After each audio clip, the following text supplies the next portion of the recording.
ha dicho también varias veces que para usted América Latina hoy es el laboratorio político más importante que tenemos en el planeta. Pero ¿qué es lo nuevo de ese laboratorio político? Y sobre todo, ¿cuál puede ser la perspectiva? Porque tampoco es una sola experiencia, ahí también tiene sus bemoles. Como dice Bloch, ¿cuál es la esperanza?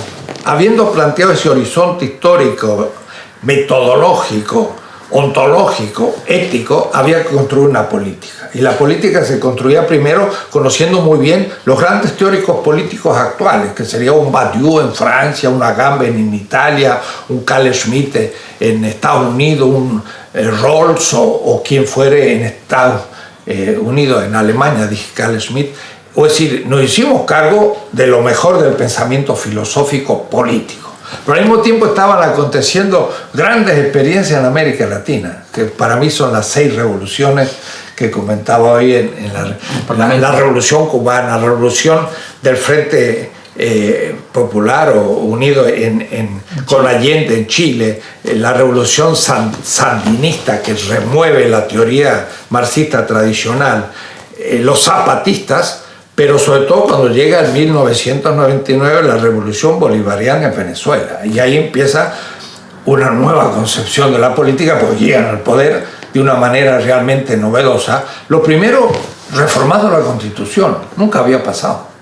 Ninguna revolución, ni la rusa, ni la china, ni ninguno iba a cambiar la Constitución. Eso son cuestiones burguesas. No, señores. La legalidad y la democracia no son burguesas, son populares. Consiste en una concepción de la política. Entonces me decía un cubano ahí en Caracas, dice, estos venezolanos son ingenuos, todavía van a perder una elección. El cubano nunca va a perder una elección, porque nunca la ha hecho. Y yo le digo, bueno, mira, si tú no arriesgas a perder una elección, no haces política. Y para no perder la elección, tienes que estar haciendo política en serio y tienes que estar haciendo hegemonía desde abajo. Claro, la hegemonía son los intereses y cuando no lo cumples pierdes popularidad y si no corriges los errores te sacan el poder. Ah, es interesante. Ahí, digamos, eso es política. Entonces había que redefinir.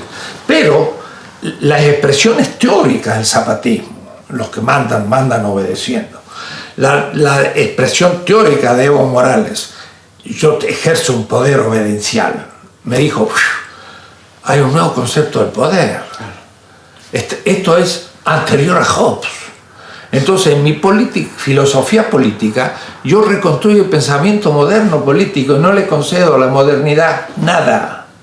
O es decir, agarro a Hobbes y muestra que es ya un modelo moderno de encubrimiento y de dominación, y de Locke y de Hume y de los que siguen hasta Habermas, porque Habermas mismo es un formalista que ha perdido lo económico y por eso dejó Marx, y por eso que Habermas no puede hacer una crítica al capitalismo y puede aceptar la Europa existente y no puede hacer ninguna crítica a la invasión de la OTAN en Libia porque está confundido. En cambio yo no, yo empiezo una reconstrucción de la filosofía política desde antes de Hobbes. Y entonces digo, ¿qué es el poder? Y ahí empiezo a redefinir el poder, que aún la izquierda, incluyendo Lenin, el Estado de la Revolución, y Marx, según la interpretación de Mészáros, tuvieron una visión negativa. Poder como dominación. Como dominación. Y entonces, si el poder es dominación, yo no voy a entrar a la política, ¿para qué me voy a ensuciar? Y los movimientos sociales dicen, a la política no hay que meterse porque te corrompe. Entonces, ¿quién se mete a la política? Los corrompidos. Entonces estamos perdidos. No, yo necesito hacer una política positiva y demostrar cuánto se corrompe. Claro, cuando Hugo Chávez leyó mi segundo tomo, quedó encantado y empezó a enseñarlo a la gente, porque yo le daba instrumentos para gobernar. Entonces yo dije, nuestra responsabilidad de filósofo es, después de la revolución del 17, no era que decir disolver el Estado, todo el poder a los soviets. Y empezaron a discutir, y como no resolvían nada, 1921, el NEP, Nueva Política Económica, y se pasó de todo el poder al soviet, que era anarquista, a la burocracia rusa no democrática, porque la democracia es un problema burgués.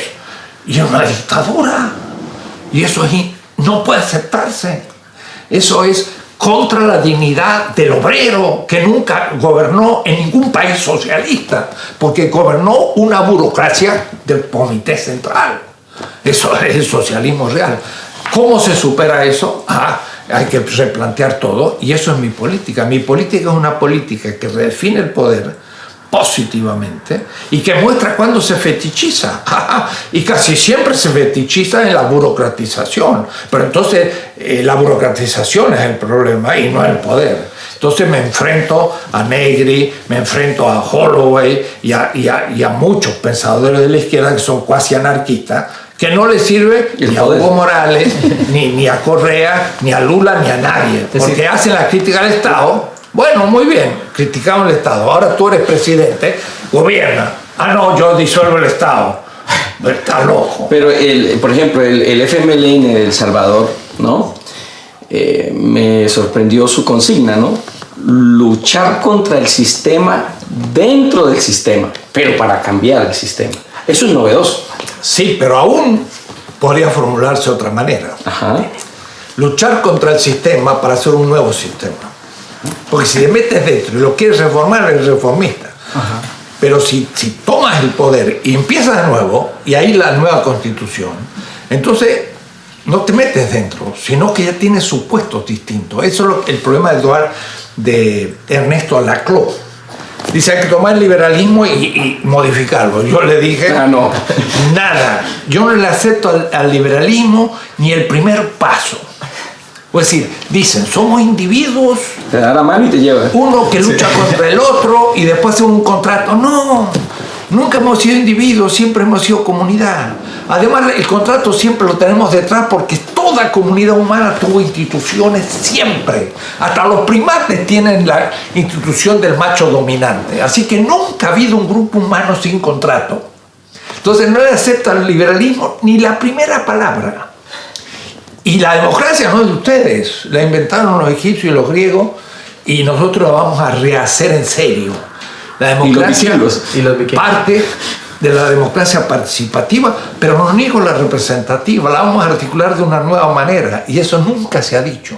O sea, no es la confrontación entre estos dos tipos de democracia, sino la complementación. Para mí no hay que poner ningún adjetivo a la democracia. La democracia es es cuando el pueblo puede participar simétricamente en todas las decisiones. Ahora, eso es el poder en sí, de afirmación de la vida en la factibilidad.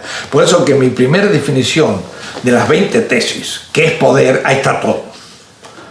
Ahí está todo. Y he visto cómo lo define Heidegger y cómo lo define Nietzsche, voluntad de poder, y de la ontología me voy a los filósofos, voy a Lenin y a Gamben y a todos, y digo, no saben lo que es el poder político. Creo que es otra cosa y la defino, pero la defino positivamente. Es una voluntad de vida de un pueblo, voluntad de vida, que significa querer vivir.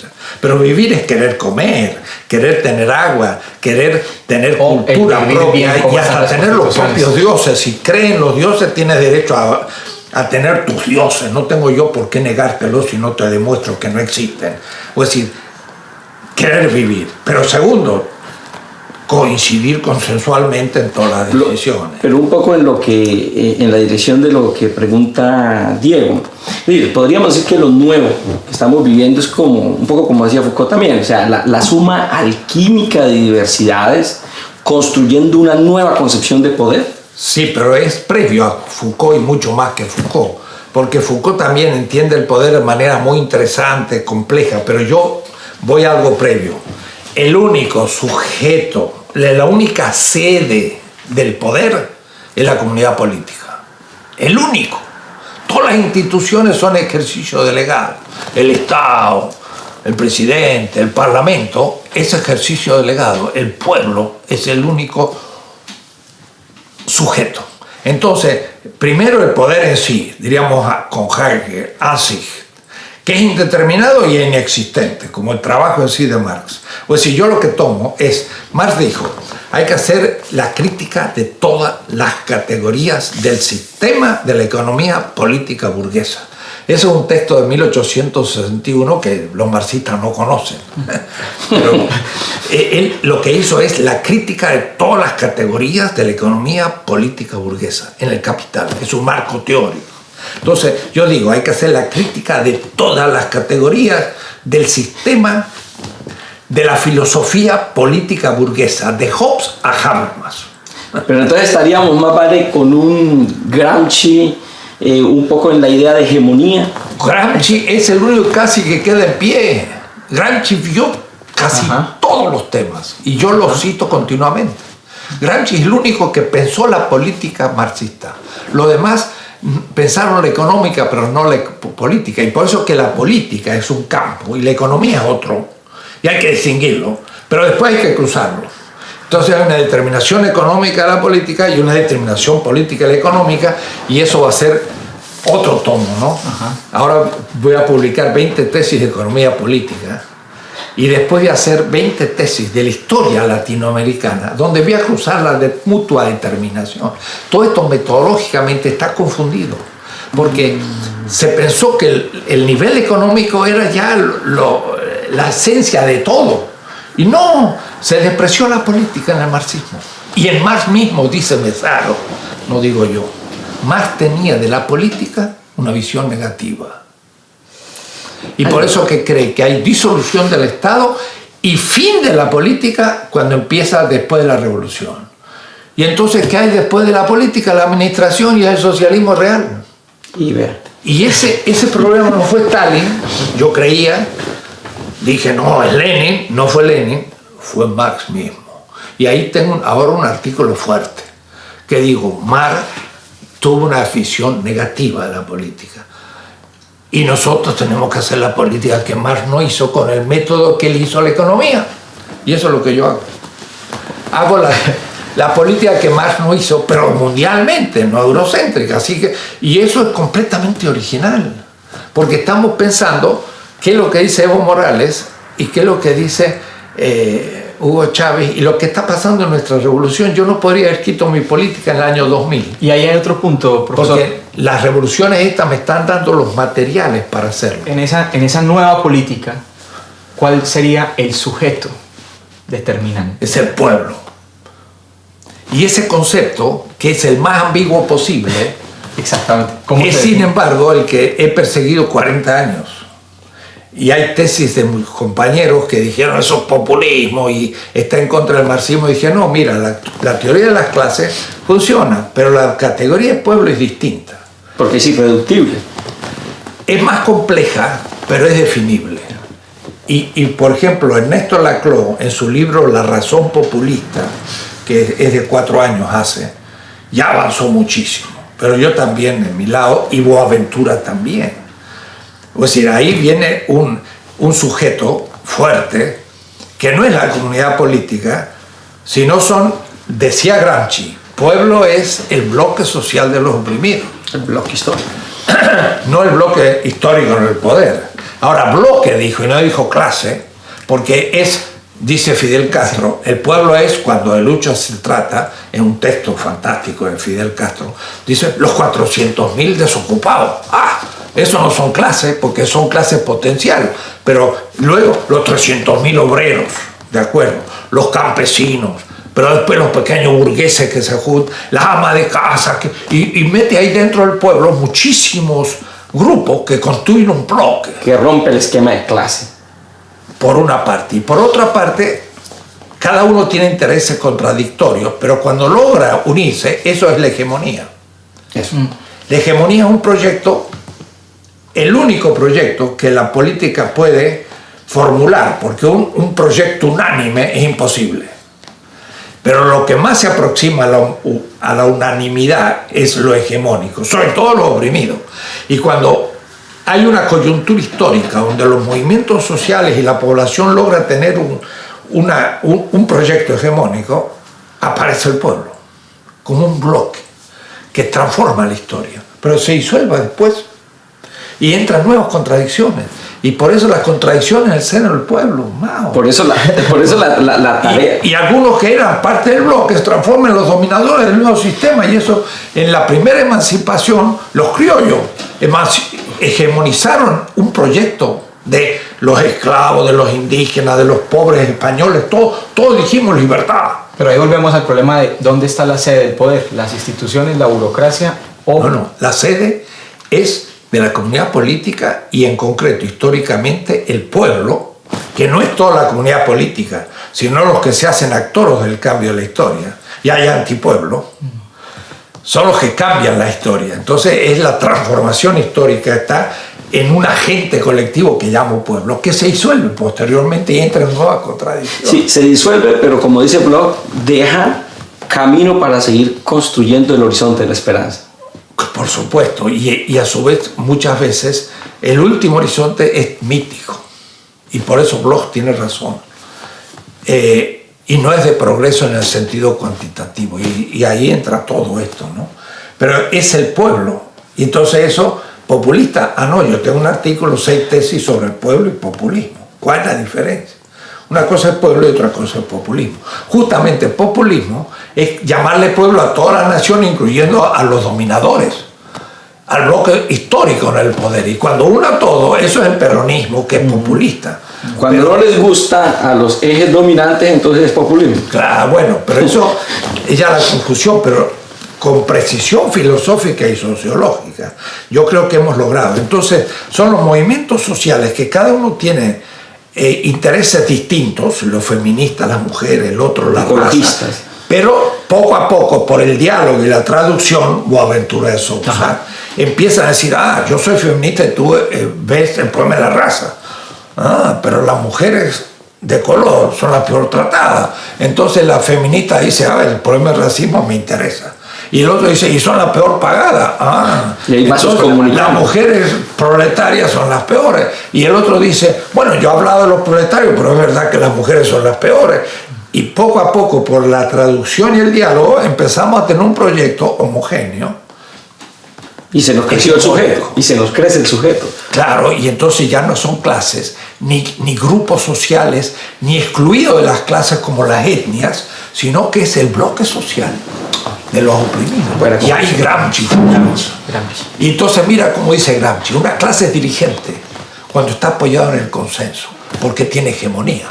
Entonces, un grupo, por ejemplo, el populismo, varguista, priista, peronista, logró un proyecto hegemónico burgués, nacional, obrero, campesino, y tenía mayoría real. Tenía el consenso. Y tenía el consenso mayoritario porque era hegemónico su proyecto.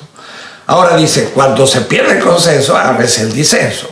Y el disenso es cuando los grupos dicen, pues ya mi interés no está siendo cumplido. Se rompe el proyecto hegemónico. Entonces dice Gramsci, la clase dirigente se vuelve en clase dominante. Exacto. Entonces ya no gobierna por el consenso, donde es la paz, sino por la represión. Entonces empieza el lío y empieza la transformación histórica hasta constituir un nuevo sistema hegemónico. Entonces todo eso yo lo estoy tratando en el tercer tomo. Ahora, tratando ¿Te das de... cuenta? Es complejo, pero absorbo toda la filosofía política contemporánea europea. Y a Badiou, a Gamben, a cualquiera, le digo, mira, sí contigo aquí, pero no ahí, porque ahí ya no funciona. Esperamos que este trabajo sirva de introducción a esta nueva forma de pensar la historia.